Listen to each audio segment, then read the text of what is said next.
বলে রাখা ভালো, আজকে দেবিদ্বারে হচ্ছে 39 বক্স খেজুর আসছে।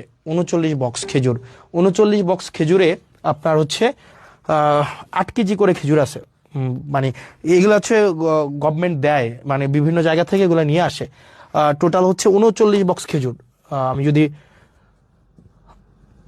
39 বক্স খেজুর, 39 ইন্টু 8, তাহলে কয় কেজি খেজুর? 8 নং 72-এর 2, হাতে আছে 7, 3 8 24, সাথে হচ্ছে 31, 312 কেজি খেজুর আসছে। ভুল হয়েছে নাকি? ঠিক আছে না? হ্যাঁ, 8 নং 72-এর 2, 7, 3 8 24, সাথে 31, হ্যাঁ ঠিক আছে। 312 কেজি খেজুর আসছে। 12 কেজি খেজুর 15টা ইউনিয়নের যেই হচ্ছে মাদ্রাসাগুলো আছে, মাদ্রাসাগুলোতে হচ্ছে ভাগ করে দিবে, হয়তো 3 কেজি করে হয়তো পাইতে পারে আর কি। তো এই খেজুর কিছুদিন পরে কুরবানিকে সামনে রেখে উটের মাংস, দুম্বার মাংস এগুলো আসবে।